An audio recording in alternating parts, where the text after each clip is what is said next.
সিলেটেই তার বাড়ি, সে আমার এই হাদিসকে আমার শরীর কষ্টি পাথরে মিলাদ ও কিয়াম 173 পেজের 7 নম্বর দলিল আলোচনা করতে গিয়ে এই হাদিসের সনদ না জেনে সে আমার হাদিসকে বলছে মাউদু, হাদিসকে বলছেন মুনকার, বাতিল। এ কথা বলে সে বুঝাচ্ছে যে আমি বাতিল হাদিস লিখছি, মাউদু হাদিস লিখছি, আমি মুনকার হাদিস লিখছি। এটা বাইহাকির সনদ উনি পড়েছেন, বাজ্জারের সনদ পড়ছেন, অথচ হাদিসটার 3টা সনদ আছে। 2 সনদে হাদিসটি সহি সহি সহি, 2 সনদে সহি, 1 সনদে হাদিসটিকে মুনকার কেউ দৈব জেদ্দান বলেছেন। কিন্তু দুঃখজনক হলো সত্য, ওই মুফতি নিজেকে ভাইরাল হওয়ার জন্য, নিজেকে পরিচিতি লাভের জন্য, সস্তা জনপ্রিয়তা অর্জন করবার জন্য ওই মুফতি সাহেব আমার এই মিলাদের বইয়ের হাদিসটিকে সে বলেছে এটা মাউদু, অথচ এই হাদিসটি সহি সহি সহি। আমার সাথে যখন দেখা হলো আমি তাকে জিজ্ঞেস করলাম, আমার হাদিসটিকে যে আপনি মুনকার বললেন, মাউদু বললেন, বানোয়াট বললেন, আপনি কি এটার হাদিসটা তাহকিক করে দেখেছেন? বলে শায়েখ আমার তাহকিক ছিল না, আমি পরে তাহকিক করে দেখলাম হাদিসের অন্য সনদে হাদিসটি সহি। সে বলেছেন, আমি বললাম তাকে যে আমি মাফ করে দিতে পারি, আল্লাহ নবী আপনাকে ক্ষমা করবেন না। নবীর সহি হাদিসকে আপনি মাউদু বলে দিলেন, বাতিল বললেন, মুনকার বলেন। শায়েখ আমি আমার ভিডিও ডিলিট করে দিয়েছি, আমি আর কখনো এটা বলবো না, আমার এটা জানা ছিল না। আমার কাছেও সে সরি বলে দিয়েছে, এবং আমি বলছি শুধু আমার কাছে মাপ চাইলে হবে না, এটা আল্লাহ নবীর কাছে মাপ চাইতে হবে। কথা বলুন, যদি হিম্মত থাকে ওকে বসান, বলেন তাকে এই হাদিস নিয়ে সে বাহাস করবে কিনা, কথা বলেন। অথচ সহি হাদিসকে সে মাউদু, মুনকার, বাতিল বলে দিল না জেনে না শুনে। তুমি কেন, যখন আমি একটি হাদিসকে বলে দিলাম এই হাদিসটি সহি, যখন আমি বলেছি সহি, মিয়া সাহেব তোমার উচিত ছিল এটাকে আরো ভালো করে খোঁজা। কথা বলুন, খুঁজে যদি না পাই আমি আমার বইয়ের ভূমিকায় লিখে দিয়েছি, আমার কোনো দলিলে কারো সমস্যা হলে আমাকে জানাবেন, আমি সংশোধন করে দিব। আমাকে যদি জানাতো যে শায়েখ বেশি দূরে নয়, কাছাকাছি আমরা থাকি, বেশি দূর নয়, যদি আমাকে জানাতো আপনার কিতাব, লিখিত কিতাবের এই হাদিসটি আপনি সহি বলেছেন, অথচ আমি পেয়েছি হাদিসটি মুনকার, বাতিল পেয়েছি, আপনি যে সহি লেখলেন কোথা থেকে লেখলেন, আমাকে যদি ফোন করতো তাহলে কিন্তু আমি এটা বলে দিতাম, সুন্দর করে তাকে বুঝাই দিতে পারতাম, বলে দিতে পারতাম যে অমুক অমুক কিতাব আছে। সে এটা না করে আমার একটা ছবি নিয়ে আমাকে ক্রস চিহ্ন দিয়ে, আমার মিলাদ কিয়ামের বইতে ক্রস চিহ্ন দিয়ে বসে এই হাদিসটি মাউদু, অথচ হাদিসটি সহি। তার 14 গোষ্ঠী কবর থেকে উঠে আসলেও এই হাদিসটাকে মাউজু, বাতিল প্রমাণ করতে পারবে না।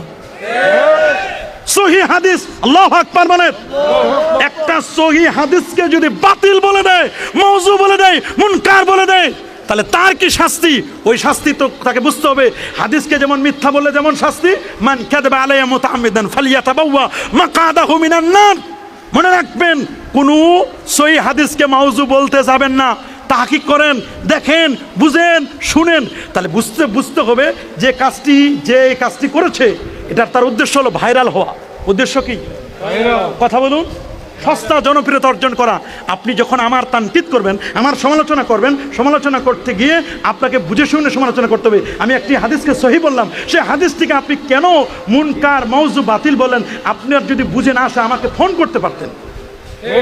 কথা বলেন।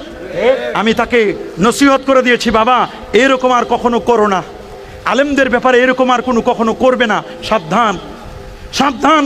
এটা মনে করো না যে আলিয়া খালিয়া, এটা মনে করো না।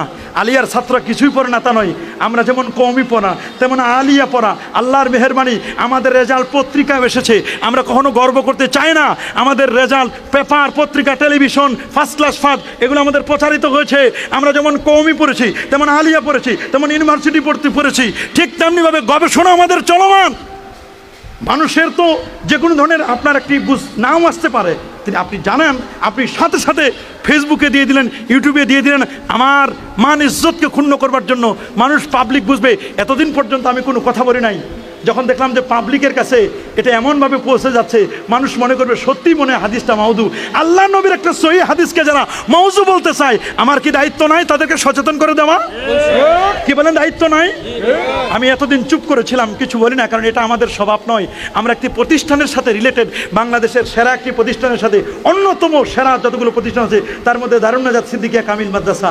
যেহেতু আমরা একটি দ্বীনি এদারার সাথে সম্পৃক্ততা, এই জন্য আমরা কাউকে কখনো হেয় প্রতিপন্ন করা এটা আমাদের স্বভাব নয়, এগুলো আমরা কখনো এই কৃষ্টি শিখি নাই, এরকম গালিগুলাজ আমরা কখনো শিখি নাই। কিন্তু দুঃখজনক হলো সত্য যে তারা এগুলো বাস বিচার করে না, কাকে কিভাবে তানকিদ করবে, সমালোচনা করবে, এটি কখনো কামনা করি না। আমরা কখনো এ ধরনের কথা বলি না। মনে রাখবেন আমি বাধ্য হয়েছি যখন দেখি যে মানুষ বিভ্রান্ত হয়ে যাচ্ছে, এরকম কেউ করবেন না। ইমাম সুয়ুতি এই হাদিসের ব্যাপারে বলেছেন, ওয়াকাদ যাহার আলী তাখরিজহু আলা আসলিন আখার ওয়া হুয়া মা আখরাজাহুল বাইহাকি আন আনাসিন আন্না নবী সাল্লাল্লাহু আলাইহি ওয়াসাল্লাম আক্কা আন নাফসি বাদান নবুওয়া মা আন্নাহু কাদ ওয়ারাদা আন্না জাদ্দাহু, স্পষ্ট করে বলেছে তার দাদা আব্দুল মুত্তালিব তিনি রাসূলুল্লাহ আকরাম সাল্লাল্লাহু আলাইহি ওয়াসাল্লামের তিনি আকিকা করেছিলেন, তারপরে তিনি এমনটি করেছেন। তাহলে এটা আমাদের বুঝতে আর বাকি নাই। প্রিয় নবী রাসূল আকরাম সাল্লাল্লাহু আলাইহি ওয়াসাল্লামের শান, মান, ইজ্জত, তাজিম, তাওকির, পোস্ট-পজিশন আমরা কি বাড়ায় তুলব কিনা? কি আমার নবীর শান মান উচ্চকিত করব? কি বলেন উচ্চকিত করব?